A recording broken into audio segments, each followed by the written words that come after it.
Frontline with Courtney Kenny, and I'm Tom Parisi, and today we got a great set of guests.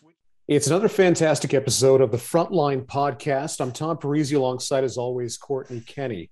And today, on his first tour of duty, hopefully of many, on the podcast, we have the founder of Puck Support, and we are going to hear all about that. It's Brady Leavold. Brady, thank you so much for being on the podcast, taking time out of a busy schedule to join us.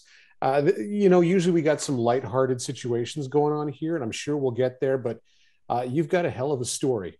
And I got to be honest, parents, other players, and people who don't even, live in the hockey realm should definitely hear it. Well, thank you. Thank you so much for having me. And, I'm out the gate. I don't disagree with what you said. I'm right there with you. And it's not just my story. I share the stories of many other hockey players, and I'm connected with many other hockey players who have gone through similar things. And unfortunately, we've lost quite a few of these beautiful souls. And, it's just a privilege to be here. And I'm really grateful to have this space. I want to jump right into it. Tell us exactly what Puck Support does, who it can help, and then we'll dive into it a little bit deeper. Yeah, so Puck Support was an idea that I came up with back in 2020, which around the same time I took my own life back from mental illness and a severe addiction after losing my pro hockey career and everything else. And we can get to that, but where I played maybe a little later on, but that's really not important. What's important is that, I'd lived a life of hell through early childhood trauma, sexual abuse that, I never felt that I could share or talk about anywhere at school, in the hockey dressing rooms. I realized right away that, I wasn't going to tell anybody this. And so I kind of took this as a battle upon myself and held it in. And hockey was, my escape for a long time, guys. Like, it was everything that I needed after that happened to me at 5 years old. I did as much of it as I could, whether it was on the ice or in my carport, watching hockey night in Canada, stick handling, watching in front of the TV. It didn't matter, because that was my safe space. As much as I loved the game, it was more that it was a place that it was essentially my first drug, is what I always say. It was like, whoa, like I don't have to worry about that anymore. And so, I thought I was the only one. And as you fast forward through my life, I played in the Western Hockey League, played some pro, first year pro, get prescribed painkillers. And that took me on a 10, 11 year journey of places that I never thought that I would end up doing, things that I'd never thought imaginable. And so take us back to 2 years ago. You ask about Puck Support after, a decade plus of addiction and living in hell. And, I found myself homeless, incarcerated, places when you're living out your dream, playing in the Western Hockey League, signing your first pro contract with the Tampa Bay Lightning organization. These things are they're not even a possibility. Even though at that time I was struggling, there's no doubt, but never did I think it would take me to the places that it did. So back in February 2020, I got clean, and I've been clean ever since. So it's 2+ years now, and I never thought that I would be able to get here. And a big part of me being able to be here, sitting here 2 years clean after everything that I went through, I really, think a lot of it I learned through hockey, being able to battle and fight through things and compete. And, I had this different drive at different times that I just feel that came from having the opportunity to play hockey. So, before I get into my story and stuff, I want to be very clear that I don't blame hockey directly for anything that happened to me. Certainly there's different times in hockey where there's stressors, pressures, moving away from home at a young age could be difficult, all those things. But in the end, the good that came from hockey was always so much greater than the harm that it caused. And realistically, I just wasn't in the best position to be able to deal with that. And that's really where Puck Support came in. So I started to share my story through a podcast. I just had this idea out of nowhere. Honestly, we speak honestly here. I can't lie. I was fairly fresh out of jail and was entrenched in that life for a long time. My old junior team, the Swift Current Broncos in the Western Hockey League, found out kind of early on that I got out. I don't know if it was through my dad or whatever. My dad's a scout for the Saskatoon Blades. I have no idea how they found out, but they got my address and they sent me a pair of skates and like a letter saying, hey, forget about your old life. Let's get back on the ice. And this is where you belong. And so I put my skates on for the first time in like honestly 10 years and just skated around this pond. And I had this idea that I was going to start this podcast while I was doing it. I was just going to get on there, share my story openly, honestly. I didn't have a computer. I didn't have anything. I didn't even have a pair of shoes other than the ones that I got out of the clinker in Penetang right? So for people listening in Ontario. And I didn't know what it was going to look like. I didn't know how it was going to be received. And I really thought I was the only one.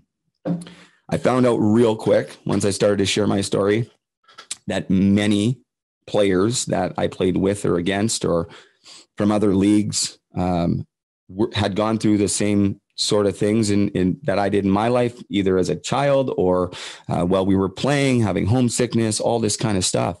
But nobody was talking about it. And I started to uncover all these stories of suicides and overdoses. And, I know I'm not letting you guys talk here. So if you want to hop in, you just cut me off and I'll never. The more you talk, the better the episode gets. I promise.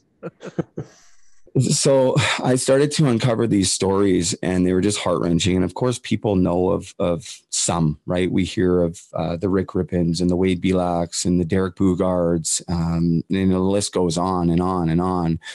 I had no idea just how many players had lost their life, including my roommate from the American Hockey League, who was a two-time WHL All-Star when I was in the league, drafted by Tampa Bay. Mitch Fadden passed away of a fentanyl overdose in 2017. When I found that out, that was the second player that I found out died of a fentanyl overdose. And why that was so important to me was because that was the drug that I was hooked on for many, many years. And overdosed well over 10 times myself. And I have no idea why I'm still here. I'm starting to understand maybe why I'm here through some of the work that I'm able to do. And again, I don't do it for praise. I just feel like I've been called to do something and you can't, nobody's going to stop me because it's more passion than I've had in my entire life. Through hearing the stories, the first one I want to highlight was Matthew Lazinski, who was a second-round draft pick of the Sioux Greyhounds, same age as me, born in 1987. And he ran into some trouble early on, injuries, got addicted to painkillers. It was a different time back then. Ended up going to jail at 18 instead of going to training camp. He ended up in jail. He had some stuff happen and people threatened him because he was mixed up in the wrong crowd and felt he had nobody could talk to. So he went out and did something brash and committed a crime and ended up in jail. And he never went back to the Sioux. And that was it pretty much. He spent a year in jail and a year in jail can do a whole ton of damage to an individual, especially a young 18-year-old boy. And, he played a little bit of junior A when he got out, some junior C, but he lived a life of addiction. He passed away 2 weeks after Mitch Fadden in the same year in 2017. So those were the first two stories that I heard. And that was enough to kick me into high gear and say, whoa, okay, this is a guy that was my roommate, friend, and we partied together. We struggled together. We laughed. We literally fought when we lived together. And I was like, this is unacceptable. And as I dug deeper, I just couldn't believe what I was uncovering. I just couldn't believe it. And currently right now, we have 72 hockey players ranging from 14-year-old girls all the way up to NHL players who have either taken their own life or died of overdose. I believe in the year 2021 alone, we had 14 hockey players overdose from fentanyl. Jimmy Hayes, right from the NHL, down to young boys. And I knew that I needed to do something. I had no idea what that looked like. They came out the gate. I'm like, I'm going to start a charity to support, former junior and pro hockey players that are struggling with these issues. This is crazy. I can't have this. As I started to uncover all the other stories, I realized that we needed to dig a lot deeper and it needed to start with the children. And we needed to get into the parents, the coaches, the fans, everybody, because this is so much bigger than just hockey. And, we just highlight, you can see pictures behind me. They're pictures of, we call them the puck support angels. They're, this is just a small few of them. Tragically, there's so many more that need to go up. And actually, I think maybe one of you saw a lady putting up another one behind me just before coming on here. And, I had no idea. I had nothing. I didn't have a pot to piss in. I don't even know if I can say that on the show, but I said it. And I didn't have anything. I was on welfare, like legitimately. And I had this vision, and things would kind of happen, and I didn't know what to do. And I had to learn how to build a website, and I'm producing my own podcast. I'm doing video editing. I'm running social media. I had no idea how to do this. All this stuff was happening while I was homeless and running the streets and all that stuff. Social media. I had no idea how to work Instagram, and I couldn't be bothered. But I started to figure this stuff out, and it took like a year and a half, and maybe it should have taken longer after everything that I've done, for things to really start happening with Puck Support. And right now, technically, it's like a community, a clothing line, but we're very, very, very close to launching the charity, like the nonprofit charity. And we can get to that because it's got a very close tie to North Bay as well. Which is where I'm going with this is, this company in North Bay, the VS Group, they stepped up and they saw the vision, and they met with me, and they brought me in, and they, we've been meeting now for the past, I would say, close to a year. And we're now at the place where the board of directors is pretty much built. Like, we can move forward. We're still trying, and we'd like to fill a couple more spots, but we're not rushing to fill those spots. We have PhDs on the board and just remarkable people. I'm not on the board by any means. Like, this is not about me. This is not the Brady Leavold Foundation. This is about so much more than one person. And I'm just super grateful to this. They've invested time and money and resources, and what they've done with, my vision, and now bringing in other people to obviously help and share their vision, because it's really important to have.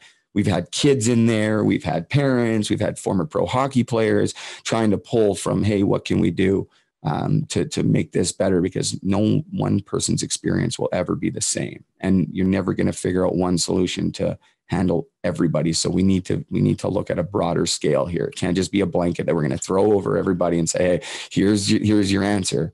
It needs to be individualized. And that's what we've come to kind of realize. So it's going to be a process, but in the next couple months, I'm hoping people will really see what Puck Support is.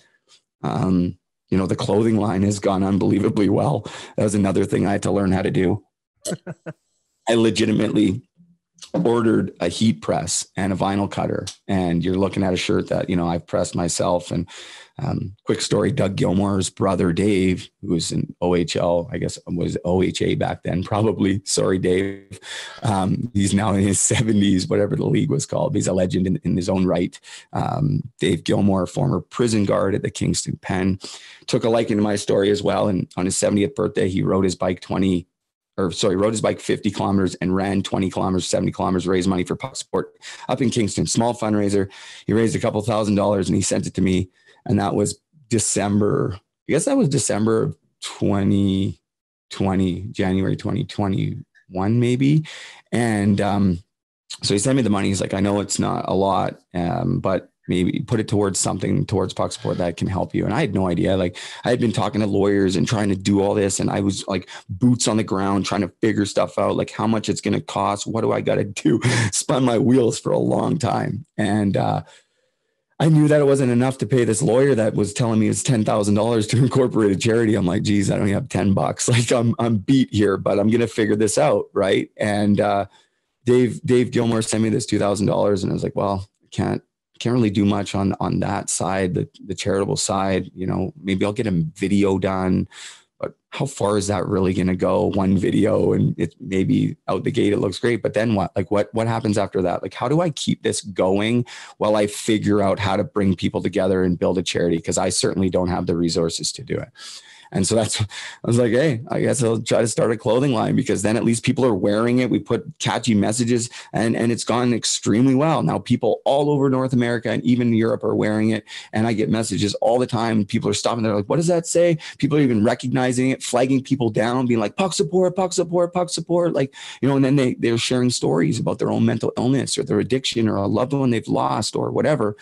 Because a big part about the clothing line is that on every piece, and like, this is a Puck Support hat, every one, it'll be backwards here, but every one has a name in it. of one of the hockey players who have passed away. And the same thing on my hoodie here. This one actually has Daniel Miner in it, former Barrie Colt.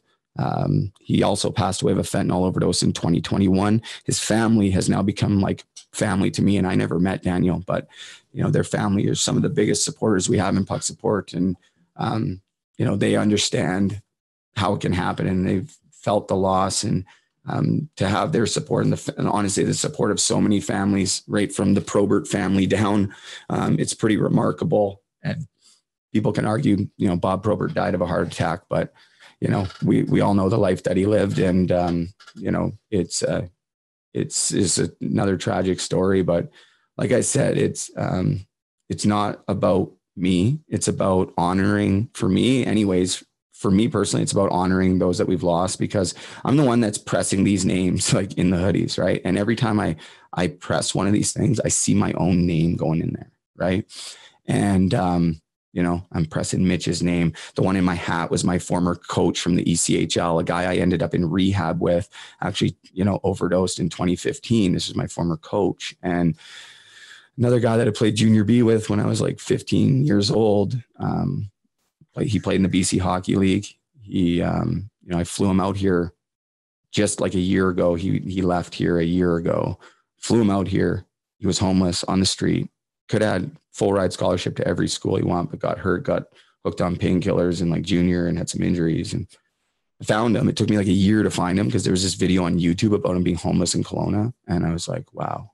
And we had trained together. We had played beer league together after. And I kind of knew that he had a little bit of a problem, but nothing major. So when I saw him homeless, it took me like almost a year to track him down. And I did, because it was one of the first stories that I saw when I told you I was researching these stories. And finally tracked him down, raised some money to get him out here, to get him into treatment. He was here for like 6-7 days. And when it was time to go to treatment, he's like, I'm not going. There was nothing I could do. The guy's a 33-year-old man. I did what I could. He went home.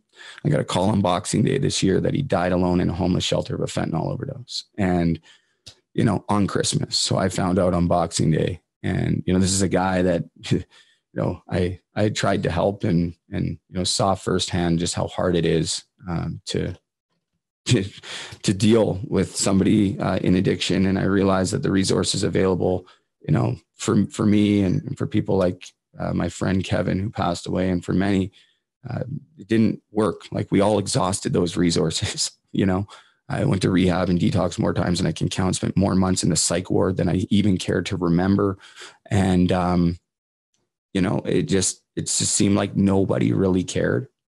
And it was always like somebody was passing the buck, and it was like, okay, well, you got to tell your story and what's going on to this person. And then we'll be back in a few days to talk to you. And then it's like a completely different person. And then you got to do it all over again.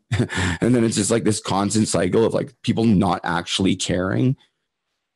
So I knew that there, at least I felt, I shouldn't say that I knew, but I had an overwhelming feeling that there was an opportunity to use hockey as the vehicle here in Canada, for sure, to shed some light on these topics, as hard as it's going to be, as much as maybe, I shouldn't even be saying some of the stuff I want to say right now, but even, what I see anyways is a lot of smoke and mirrors everywhere.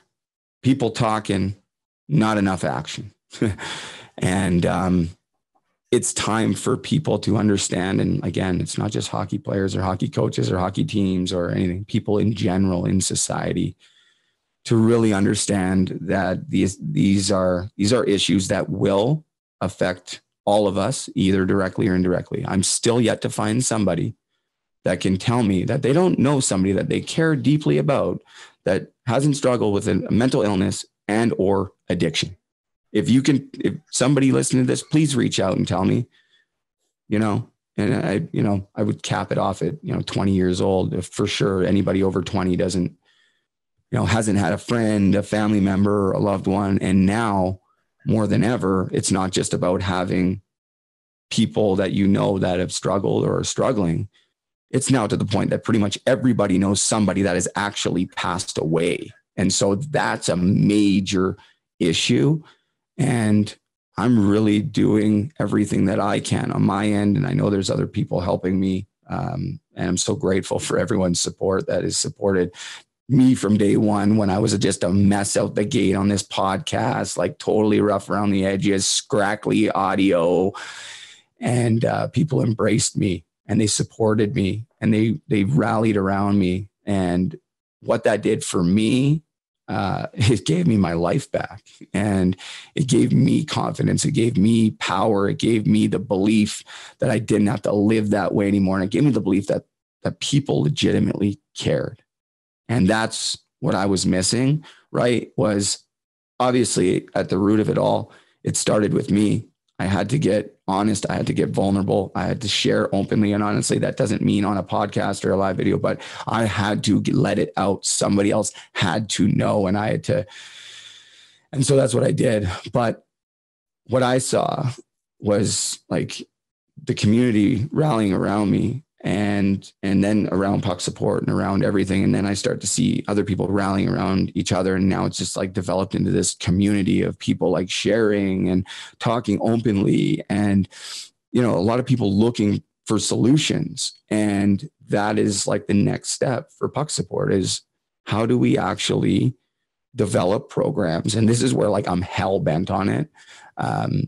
It is not just we're doing it for the sake of doing it, and here's a program, let's raise a bunch of money and have all this money, like down to like, you got to spend money to make money. There's absolutely no question about it. There will be enduring costs and hopefully paid employees, because if we really want to do something right, I think we got to pay people to do it right. If I know anything, it's nice to think that everybody wants to volunteer, and that's great. But if you really want to get something done, let's get somebody who knows what they're doing. Let's pay them, and let's see how this goes, because it's going to go a lot better. That's my experience through life. So that's the goal. But it's got to be the most amount of money, and it's not just the money, but the most amount of money going to the very best that we can do, and ongoing. Like we're there, and it's not just, okay, here you go, here's a program, like tied into that. And it's a lofty goal, and it's going to take a lot, but that's what it's going to take for all of this to change. Like it's not going to be easy. That's why it's still happening and why it's getting worse. And there's a lot of other people out there, and I'm so appreciative for them. Many of them that I know, a lot of them I don't know, but people doing similar things. And it can't be one guy or one organization or anything. It has to be back again to community and partnerships and working together.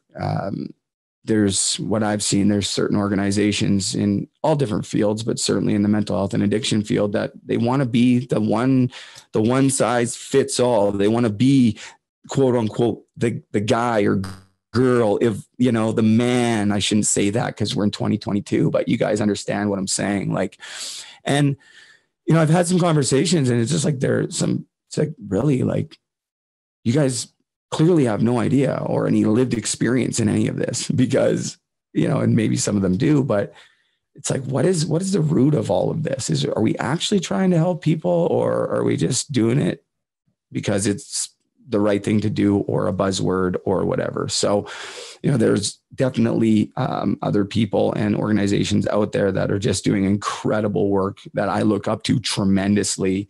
You know, guys like Sheldon Kennedy, who's become a close confidant of mine, doing a lot of amazing work, has been for years, just for an example. But it's, you know, at the root of it all, it's gotta be a community, and it's gotta be people helping people. And that, to me, is the most beautiful gift, is when you can have it one person helping another. Like it is such a good feeling. It's such a good feeling for that person. It's such a good feeling for the other person. And I just see a lot of that missing in today's world. People are not giving their time to people, right? They're always in a rush. They're on their phones. They're not connected. And I'm guilty of it too. Can you not tape that, please? Sorry. That, you know, that's missing. That human connection is missing, and it's having a detrimental effect on our society, no doubt. So anyways, I'm going to shut up. You guys can hop in if I didn't answer anything that you wanted me to answer. Honest to goodness, I'm glad you talked. Yeah. So glad.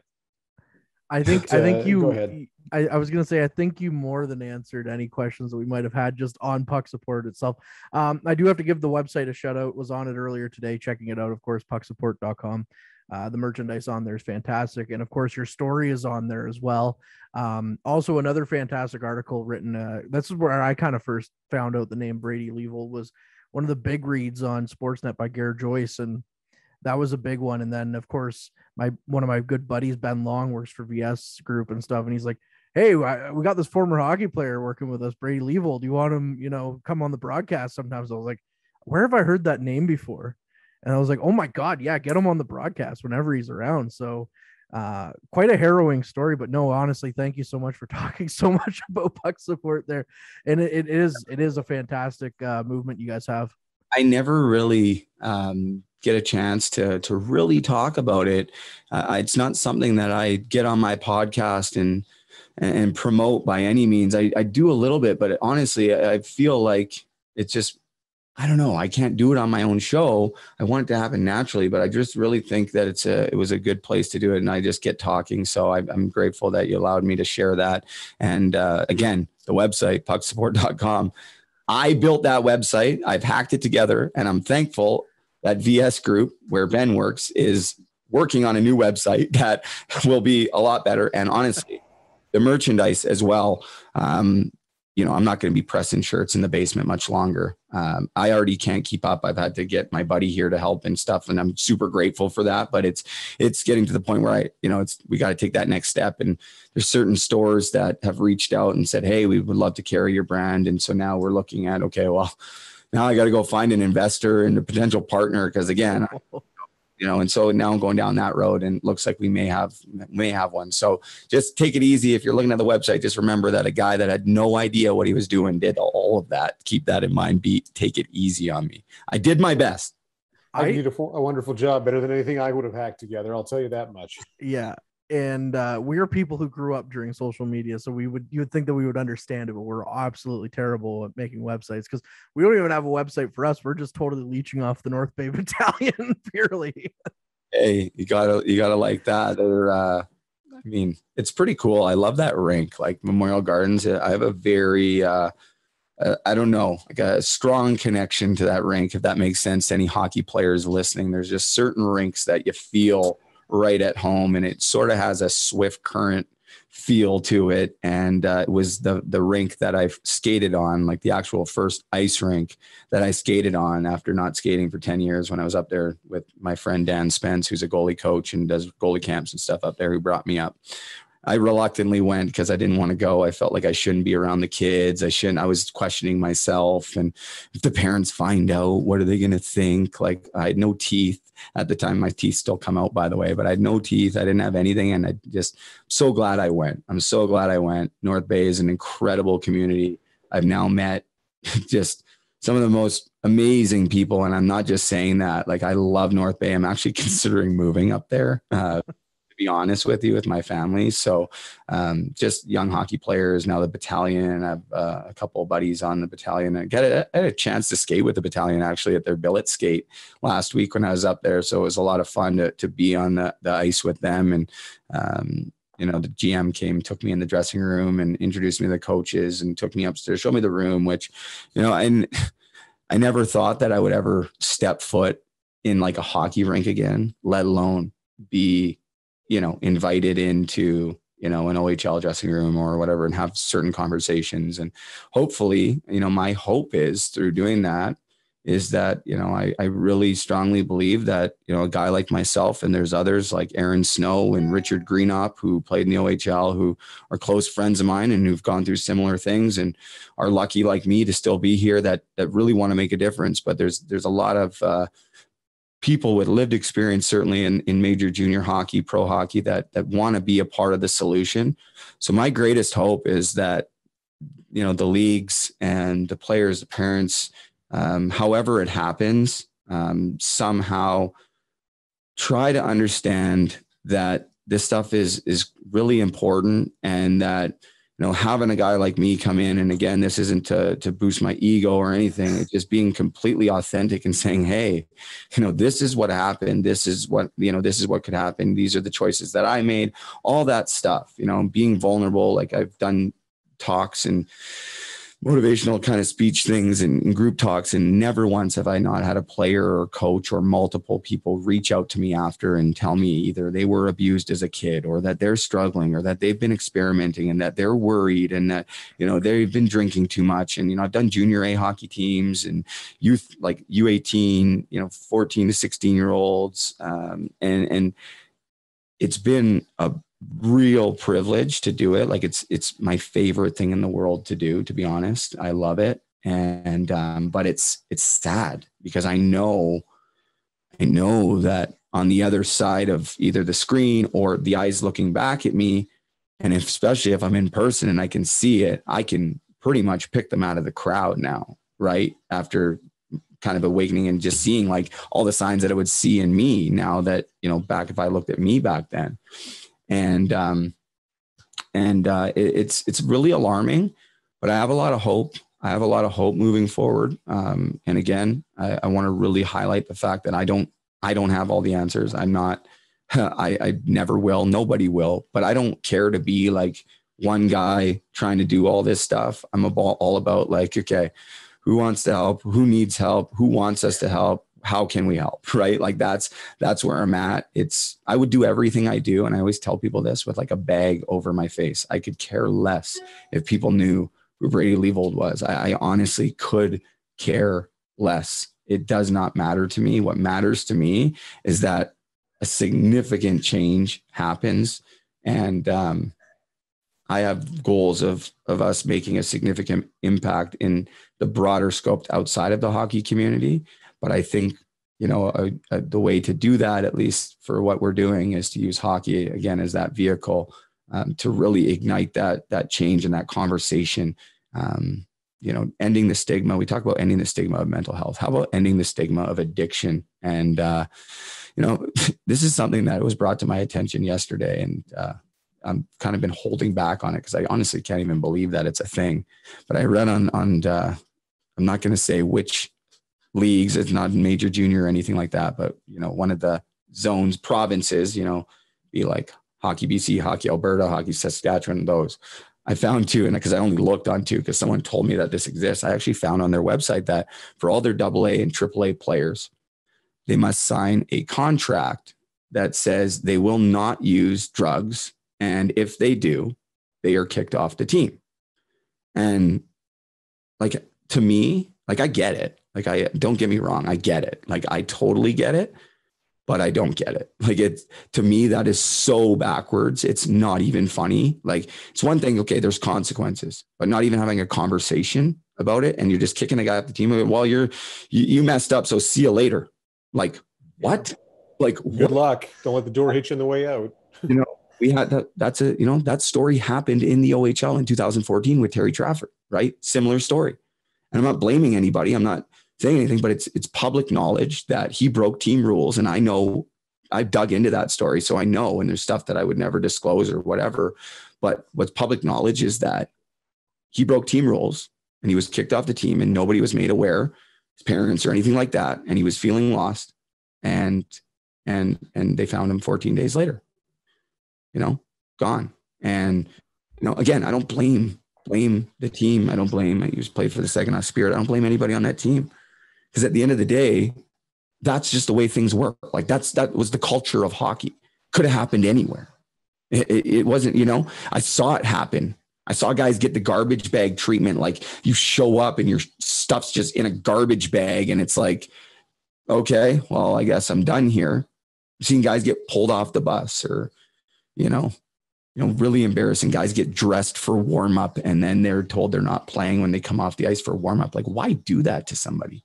Are they really going to go out there and prove themselves in warm up to you? Or is you just, I saw it happen to young guys when I played in the Western Hockey League. I don't know if it's still happening, but just things like that. Like, it should be about like building people up. And like, especially if somebody's struggling, like, isn't that an opportunity to intervene and have a conversation so that, it's preventative suicide, overdose, or a life of hell that that somebody like myself lived with.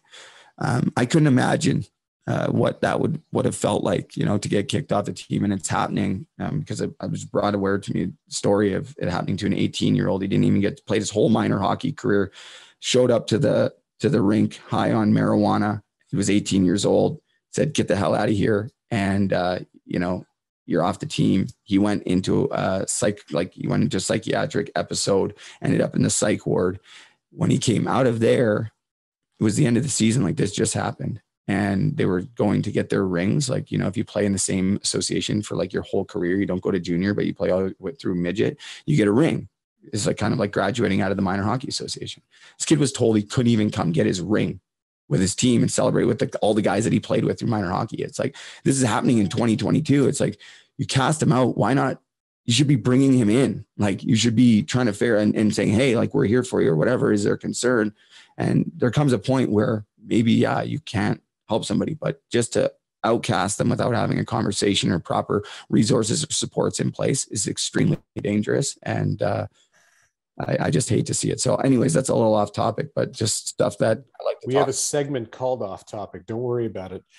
But I did want to ask you a couple questions. The first one off the top of my head is, when kids come and talk to you, what do you say? What do you do? Yeah. I mean, it always depends on who I'm talking to. And, that usually starts with a text message, and I quite prefer to get on the phone. And, just an example, I had a young female hockey player reach out to me after one of the talks that I've done, and I've done them all through Canada now, quite a few different associations. So this young girl reached out to me, and she had told me that she too had been sexually abused, and that nobody knew, and that it was eating away at her, and she was starting to self-harm, and all stuff that, I did as well. And, so I was able to talk to her on the phone and kind of gain her trust a little bit, and suggest to her that I really think that we should take this to your parents. And, this is something that you don't have to deal with on your own. I did, and it almost killed me. Like, I'm here for you. I'll walk with you every step of the way, whatever you need. And, I was able to do that. So, I don't have all the answers. I've had players reach out and tell me they're drinking too much, or, they're ex-players who are no longer playing because they got involved in something and drugs. And a lot of people want to have, instant solutions, but sometimes it's just about being there for them and helping them work through it, and just letting them know that they're not alone. Like, again, I could be like, yeah, well, maybe you should look into going to rehab. Like, call me later, or whatever. And that, again, is what happened to me. It's like passing the buck. It's about stopping. And I take a lot of time. I've spent a lot of time, and this isn't stuff that I get paid for. I spend a lot of hours on the phone helping people work through stuff. And it's just something that I feel like I'm now at a position in my life, like I was built to do this, and I'm so grateful to be in this position. But there's so many people, and I don't have a huge following or anything like that, because let's be honest, a lot of people aren't ready for this stuff. At least that's the way I feel.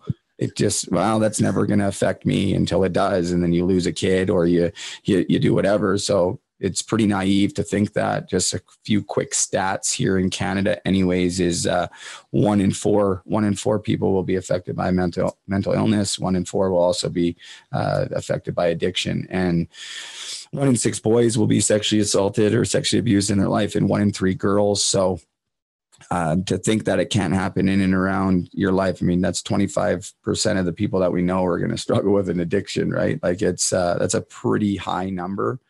Maybe it's always going to change. Everyone's circumstances are different, but it can happen. And a lot of it to me is preventable, and it's about talking about it. So like, for parents to think that, your kid's never going to have to make a choice to do, take a drug or take a drink. And, it's pretty naive. Like, and why wouldn't you want to have the conversation with your kids to say, hey, or have somebody like me or Greenie come in, or Snowman, and come in and say, hey, this is my experience. And and, you know, like this is what can happen. And, you know, there's a way to do it. And, it just can have such an impact. So having these conversations is so vital. I think educating our kids, and, you know, I'd really like to see more done in school, like not just 1 week, oh, we're going to do this and everybody do a project on a drug and then, you know, present it to the class. You know, and I say that because I did that in grade 11 biology or grade 10 biology. And, you know, I was always a bit of an extremist. And so I picked heroin. Go figure, right? Do you think that I remembered anything about heroin? I had no idea what I was getting myself into with OxyContin and different things, and what it would do to become physically dependent. Although I researched this stuff in school, but I had no idea because it didn't really matter to me because it wasn't done in a way that was engaging or rememberable and was able to make an impact in my life. And, you know, I would say it's probably the same for a lot of people that were in that class. And then it's like, oh, on to the next thing. And then you never hear about it again. It's like, okay, well, that was a waste of time, kind of, right? And so I think this is something that we need to be talking about: mental health, addiction, educating around it. What's the right age to start telling kids? I think the earlier, the better. If you could start having conversations with your kids when they're young, and you can find a dialect that works, that, you know, they're not fully going to understand, but that's an ongoing, growing conversation. You know, if you have an opportunity to, you're in a city where there's somebody who's homeless or clearly addicted and struggling, you know, have a conversation with your kid and say, hey, this is what's happening. And remember to tell them, to treat them. All these people are humans, and they're struggling and they're hurting. And, you know, and it can happen to anybody. It really can happen to anybody. If you want to hear, and I've shared this story quite a few times in the past, but it's one that's really profound. When I was 18 years old, I was home for summer, and I was, you know, actually I left the Swift Current Broncos due to mental illness when I was like 18. I won Rookie of the Year as a 17-year-old. Went back as an 18-year-old and ended up like leaving the team. I just packed my stuff and went home because I just all of a sudden just didn't want to be there anymore. I was like, no, like hockey wasn't doing it for me anymore. I was falling apart. Things were, you know, just not good. And so I ended up going back as a 19-year-old. I always say, God bless Dean Chanel, now the assistant coach of the Leafs. He was my coach in Swift Current and gave me 9 lives on that team, and did try to help me, but ultimately gave me chance after chance after chance, knew that I was struggling. And I'm just so grateful that he allowed me back when I was a 19-year-old. But before that, you know, I called Dean and I was like, hey, I want to come back. He's like, yeah, you can come back. I was downtown Vancouver with my friend. We drove from Port Coquitlam because that's where I'm originally from, the beautiful town of Port Coquitlam, hometown of Terry Fox. That's our claim to fame. Also, something very bad happened there, but we don't need to talk about that. The Picton Pig Farm, for anyone listening, that's more what people know my town for. But beautiful little place. We drove from there to Vancouver, 35, 40 minutes. We were going to go down to Canada Place, and you know, we went and walked the boardwalk. It's starting to get dark. Okay, we're going to drive back. We're 18 years old, untouchable, right? I got a pickup truck. I got my Swift Current Broncos bag in the back with my sticks because my gear went everywhere with me because I was just going everywhere, doing skating here, partying there, doing whatever, just living the life, thinking I was untouchable. And on the way home, we had to drive through Hastings Street in Vancouver, which for people that don't know what Hastings Street is, just Google it. Hastings Street in Vancouver is the worst area in North America, has been for 30, 40 years, for drug use and crime and prostitution and all of the stuff. You just can't even believe a place like this even exists in Canada. It's that bad. And so I had this bright idea. It was like, you know, let's go drive down there in these back alleys. And it's like this 10-block radius of just carnage. And it was like, we're 18. And I've been going down there my whole life with my dad to Canuck games. And I'm like locking the door. My dad's like, if you don't go to school, if you don't do this, you can end up down here. There's like thousands of homeless people. And I'm not exaggerating, like thousands of homeless people walking like zombies on the street. And I remember being a kid and being scared and everything. Well, now I'm 18 and now I'm, think I got this. And I'm like, yeah, I'm going to go check this out. And so we went down, I drove. And as soon as I went down this alley, I got pulled over by the police car, and it was dark out by now. And this police officer comes to the window of my truck, and he shines the light right in my face. And he's like, what are you guys looking for? Drugs or a date? And I'm like, excuse me? Like, I didn't even know what he was talking about. I'm like, neither, sir. Like, we're just down here to check stuff out. Like, and we just wanted to see what's going on. I was like, I play in the WHL. I'm playing the hockey player card because, my ego was so big at that time in my life. Oh, I'm a hockey player, let's tell him. And so I did. And, and so I'll never forget. He shines this light in the back of the truck because I had a canopy, and he sees my gear. And I'm like thinking to myself, I'm like, okay. I'm like, it's worked pretty much every other time I've, done this. And he comes back, and man, was he PO, like he was not happy. And he put his light right in my face, and he was like right here, like in the window of my truck. And he's like, if you think because you're a hockey player, you're above any of this, he's like, you're sadly mistaken. He's like, if you come down here, you stay down here. He's like, there's a former pro hockey player down here right now that's missing an arm because he became an IV drug user, had an infection, and they had to cut it off. He's like, and he said something else about, shouldn't judge people, that kind of stuff. And I just looked back at him, 18 years old, cocky as all hell. And I'm like, that'll never be me. 8 years later, there I am, homeless on those same streets, IV drug user, almost lost my arm several times because of infections. And, it was such a crazy experience, but I remember it so vividly. And I wonder, like, looking back, there's been moments in my life where it was like, hey, intervention, pay attention to this. And I just didn't, right? And there's been many moments like that. And, I've not sure why I made it through everything that I did. I'm still not 100% sure why, but I'm kind of done wondering why, if that makes any sense.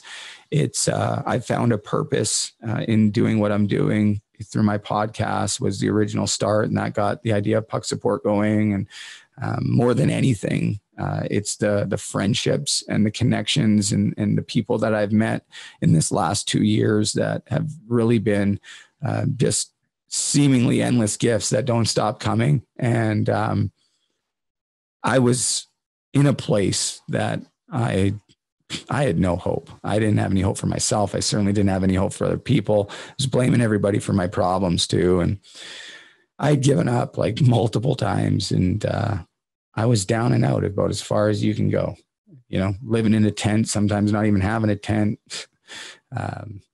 Different times. I just so people know, I was homeless down there for close to a year. And then I went to jail for 2 years, and I moved to Ontario, and my addiction followed me out here. And the reason why I came to Ontario is because I overdosed on my mom's front lawn at like 5:30 in the morning. And her landlord found me because he left for work early. And there was a police officer that was at the end of her shift, her and her partner that were just happened to be parked down the road. And if they're not, and he doesn't see me, there's no way I'm here. They come, they Narcan me, they bring me back to life. And that was the first time that my parents actually physically saw me, or my mom physically saw me overdose. They'd been to the hospital, come to the hospital for different suicide attempts and overdoses. But that was the first time that my mom was like present when, the cops were there and, administering, like it was questionable. Like, is he going to make it, whatever. I think it scared the hell out of her, obviously, and scared the hell out of my entire family. And it was like, yeah, you got to go to Ontario. I had a different girlfriend out here at the time. And, unfortunately my addiction followed me out here, and I ended up behind bars once again.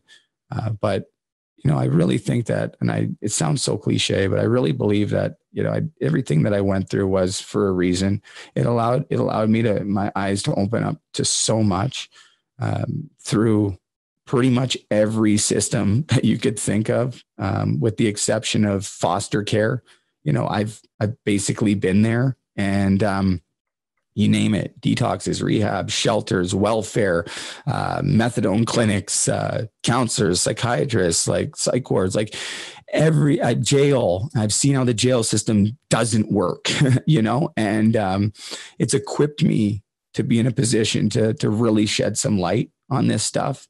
And again, I use the word grateful so much because I just don't know what else to say. It's honestly an honor and a privilege and just a real gift to still be here and to be able to share my hell honestly, the hell that I went through, and to see that it's having even just a small impact on the lives of others is really great. But what the underlying thing that I always see is that when I'm talking to people and they say, "Oh, thank you so much. You're helping me." It's not just me helping them, they're helping me. And that's what it all comes back to. Is I always say people helping people. And I really believe that that's the way out of this. Is there a way out of all these issues? No, it's just the reality. But can we limit the number of casualties? Can we limit the number of suffering? I think we can. Certainly in the hockey community, I believe we can. And, just again, for parents, for coaches, for team psychologists, I had all of them. I had parents, I had coaches, I had one of the best sports psychologists come into Swift Current and try to work with me.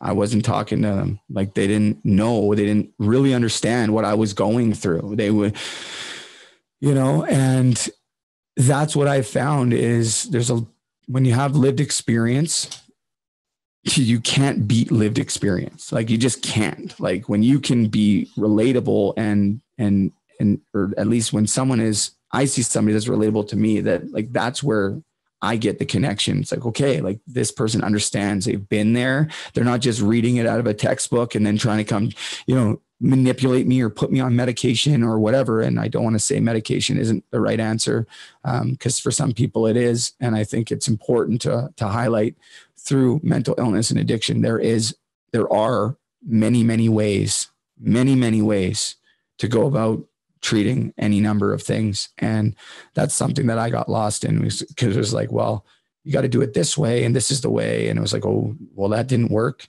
I'll try that again. That didn't work. And then I tried like one more thing. And was like, well, that didn't work. And I go back to the old one. That didn't work. It's like, now it's like 7-8 times in rehabs and different things, and nothing's working. And it was like, well, I guess I'm beat here because this stuff isn't working for me. And so I got discouraged. And now there's so many options out there for people to navigate this space. And it's difficult because a lot of them are just smoke and mirrors. I'll say it again. And I'm just really hopeful. I'm really hopeful. I have a really good feeling about Puck Support and the work that it's going to do. And I really think that it's going to bring people together, organizations together. That's the goal. Let's help everybody. You want to do something and you're doing good and it aligns with our views over here. How can we help you? Like, come on. Like, that's what it's all about. So I don't know, guys. It's crazy to think of where I was 2.5 years ago. But it goes to show that when you do the right things and you're willing to put in the hard work and work on yourself, which case I did severe, not severe, but I don't know what the right word is. It's severe trauma counseling, I guess. A lot of dealing with the sexual abuse trauma that I had. That was a big thing for me. So it takes work, right? It takes work for anyone out there that's struggling, or people know somebody that's struggling. It's not easy. And like, it's gonna hurt. Like, there's no doubt about it. Dealing with this stuff hurts, but it's okay. Like, we're okay to cry or to feel things. Like, certainly as a professional athlete, it didn't feel that way. As a young hockey player, for me, it didn't feel that way. I was, I let my feelings out by fighting, like, legitimately. That's how it was. I was so sad and hurt from everything in my childhood and everything else, then would come out in anger because I didn't feel that I could actually share what was really going on. And so I don't know. I like what I'm seeing. Obviously there's stuff that's a nightmare out there too, but a lot of the stuff that I'm seeing, I have a lot of hope for people, regardless of the state of our country or politics or anything like that. What I'm seeing is there's hope for people. And, I just think it's important to remember to go back to that human connection. Let's put our phones down. Let's have real conversations. Let's talk to our neighbors. Let's talk to our teammates. Let's talk to our coaches. Let's talk to our parents. Parents, keep an eye on your kids if they're away playing junior. Don't assume that everything is just okay. We want to assume and we hope, and a lot of the times it is, but sometimes it just isn't. And if you recognize in your child, or you see something that's off, don't feel bad about investigating that or trying to figure out what that is. You know your kid best. You know your kid best at anybody, not some coach or teammates or anything. Certainly they can notice it too. But if a parent is feeling that something is off, don't hold back, right? Don't hold back. That's my advice. Because I talked to a lot of parents who did just that, and their kids are no longer here. So one thing you brought up, you talked about your parents and your mom seeing that overdose and stuff. Can I ask what your relationship is like now with your parents, now that you've been clean for these past few years and gotten back on your feet? Yeah. Wow. It's been tough because I haven't seen them. I haven't seen a single member of my family in 5 years. I've been in Ontario since 2017, and it's coming up on 5 years here in like a couple months. So it's been tough. But at the end of the day, I grew up primarily with my dad, and he's a retired firefighter. He actually retired from the firefighting service. He's a captain. He was the vice president of the union for the province of British Columbia. He's a scout for the Saskatoon Blades. Like, very well respected individual, let's just say. And I've been scouting in the Western League for 20 plus years, and long before I even played in the league. And it was tough, right? He had to go to the rinks, and everybody knew the story. I got sentenced to jail for 2 years. It was front page news in the biggest paper in Vancouver, both of them, right? Former pro hockey player sentenced to jail for, whatever. And it was tough. And he didn't come see me for a year. He was at all my court appearances with my mom. It's the most I ever saw them together. Honestly, I was like, well, if I knew it would have brought you guys back together, I would have done this a long time ago. I just made a joke. They didn't think that was funny. They weren't ready for that. No, I guess not.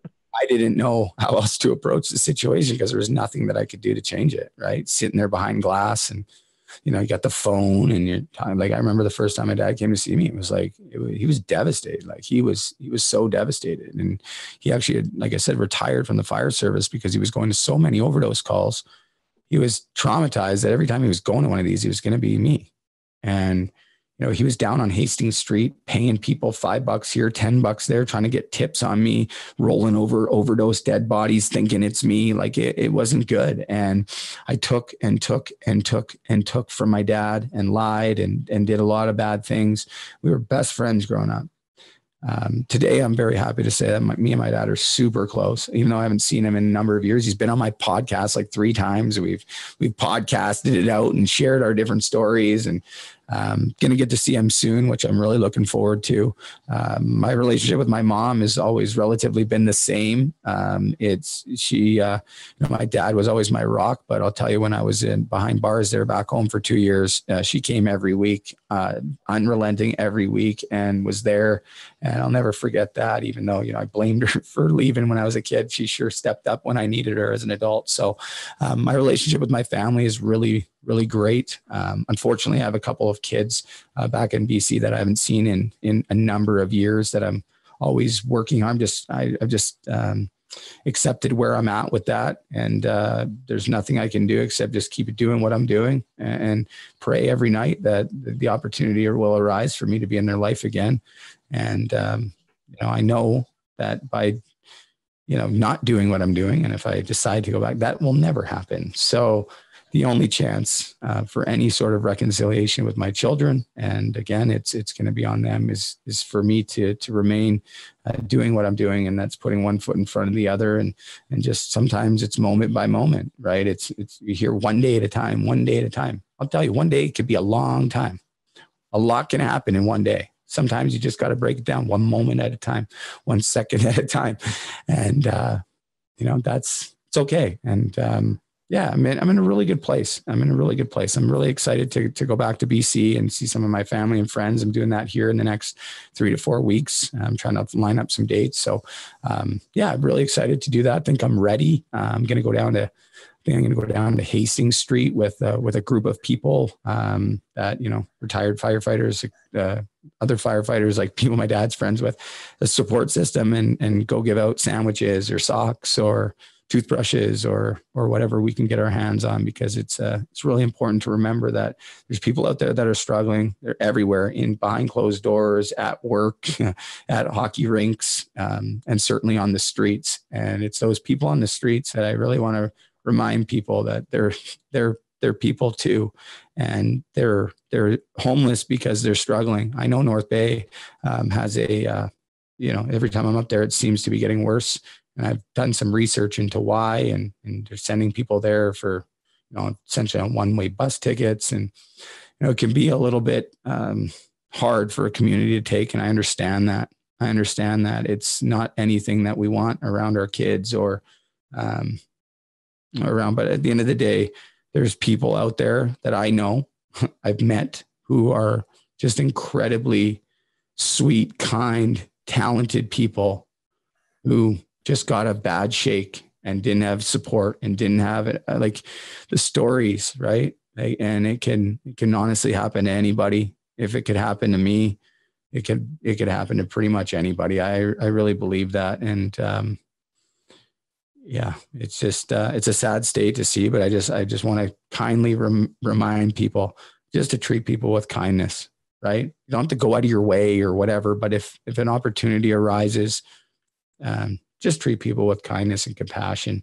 Just remember, you have no idea what they're going through, right? And likewise, going the other way around, right? You just never know. So, Brady, I wanted to ask, when you brought it up earlier too, getting back out on the ice here at Memorial Gardens. It was your first time on the ice, like you said, on manicured ice, not some pond.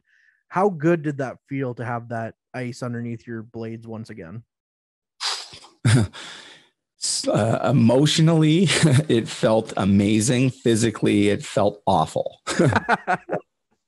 I made a post about it on Instagram today, actually, just about being able to get on the ice. But I tell you, I didn't want to get on the ice at all. I told you before, because I didn't want to be. I didn't feel like I had any value to be around the kids, which I now know is not the case at all. And I'm very proud to say that I'm coaching again and doing stuff, and be doing skills stuff with some OHL guys this summer, and be there mentoring them and trying to help them get to that next level, and kind of keep an eye on them and just bring in other people and see what we can do to put them in the best possible spot. So that's been a real privilege to be out there. And it's not just, junior guys. I've been able to work with like 6-7-year-olds, to the point where I just got invited to a 6-year-old's 7th birthday as a special guest. Right. And 2.5 years ago, I was behind bars, and I'm getting VIP special guest requests for birthdays. So of course I'm going. Like, I'm honored to go. It's on the ice. I'm like, yeah, I'll be there. Like, I'm in. Right. So, it's pretty cool. But getting on the ice was a challenge, and it still is. Like, I'm 34. I've been on the ice not that many times in the last 2 years, certainly more this year than last, but it took a long time. Still, like, I'll never skate as fast as I did when I was 25 or 22. That's the reality. But it didn't take long. It didn't take long for me to just be like, hey, there's no expectations here. Like, you're not going to training camp in 3 months, or you're not trying to get a contract. You're not trying to use hockey you're not trying to get anywhere with it. Just find that inner 5-year-old boy and just be grateful to be on the ice. And so it didn't, it happened instantaneously. Like, I knew right away, as soon as I got on the ice, I was like, wow, like, this is incredible. But yeah, then as time goes on, I'm trying to stick candle, do stuff. I'm like, oh my God, I'm like, really? I'm like, come on, shoot the puck. And like, where, you play at a certain level, like, you could shoot the puck pretty good and pretty accurate after a while. Right. And I'm just like, I'm trying to shoot top corner. It's like going right along the ice. And I'm just like, wow, I don't even want to be out here. This is embarrassing. But I fought through it. I could, the old Brady would have just been like, no, I quit. This doesn't feel good. I'm going to go do something that makes me feel good. That was the reality of my life. I didn't know how to handle situations like that. But I knew that I was right where I needed to be. I was right where I needed to be, doing exactly what I needed to do. And it was going to be a process, and anything, worth anything is not easy. And so it's been just incredible to be on the ice. I actually played some senior hockey this year too. What a mistake that was. But I got myself into some I'll tell you a quick story. I don't know how much time we have, guys, but I swear to God, I can't make this up. My life is nuts, but this was one of the craziest things that ever happened to me. I hadn't played a game in 10 years. Like, this is my first game, senior AAA hockey up in the EOSHL. It's like not sanctioned yet with Hockey Canada because it's a new league, but there's guys that I played against in the American League, junior guys. Like, it's a good hockey, full contact, fighting, like trainer, dressing room, Gatorade. Like, you're just like you're playing in the OHL on the road, basically, is what it's like. You had a skate sharpener. I'm like, holy, they're paying me to come in there. Actually, my buddy owns the team. The guy who told me about Matthew Lazinski, he called me and shared the story with Matthew Lazinski, and we had never met. He just got my number off my podcast, which I don't have up there anymore. But he called me and he's like, hey, like, he's like, I just listened to your podcast. I got to tell you this story, and I feel like I'm listening to my best friend. And he told me about Matthew Lazinski. And so me and Matt Thompson is his name, became like, we're like brothers now, like best friends. If I'm getting married tomorrow, he's my best man. There's no question about it. Only known him for 2 years, but we've just been there for each other. So he owns this team. Anyways, I go up there and this is the first game. And, I got my, I just have a young daughter, and my girlfriend has 2 young kids that call me dad now out here in Muskoka. For people listening, watching, I'm in Muskoka, Ontario now. It's a pretty great place to live. The place where I was able to get my life back for sure. So I'm very lucky to be here. But we drive up there. It's not like we're in Maxville. So this is near like Cornwall, Ottawa. So it's like a 4.5, 5 hour drive. Like, it's not close, right? Get there. Okay. Like, I was so nervous. Like, I'm like, oh my God, like, I'm going to suck. Like, put me on the 4th line. Like, I don't want to play. They're like, you got to play. Like, you got to play. I barely even skated. I'm not even kidding you. During warm up, this guy crosses the red line, drops his gloves, and comes and fights me during warm up. I've never seen anything like it in my life. Never seen anything like it in my life. And, I used to do a little bit of fighting, and this guy I ended up breaking the guy's nose, and I didn't even get to play. I got suspended, even though the guy came on our side. So now I got to leave and drive back. I actually got a message from the guy after saying, hey man, I'm really sorry. Da, da, da. He actually tried to kick me in the face too. It was wild, like crazy. I've never seen anything like that either. I swear it was wild. Anyways, he messaged me, and this is how crazy it is. And this happened in another game that I played too, something similar. But he messaged me after and was like, hey, I didn't really know who you were. This guy was actually like an MMA fighter, boxer guy. And he's like, you broke my nose. He sent me a picture of his nose, but then he went in to tell me that he's struggling with addiction.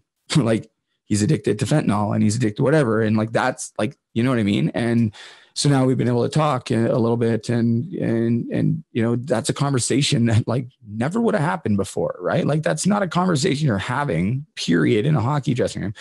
Furthermore, another guy was playing, and I just share these stories because they're pretty cool. I was playing and I went back up there again. I only lasted till like 8 minutes into the first period, and I got a 10-minute misconduct because this guy actually told me, he was like melting me off, and he's like, oh, you should have overdosed and died, and he said all this stuff. So I went a little bit loopy, and I ended up getting a 10-minute misconduct because I was trying to fight him and lose my mind, which I've now realized I should have just, that stuff can't hurt me anymore. But this was like 7-8 months ago. I was still a little bit more rough around the edges.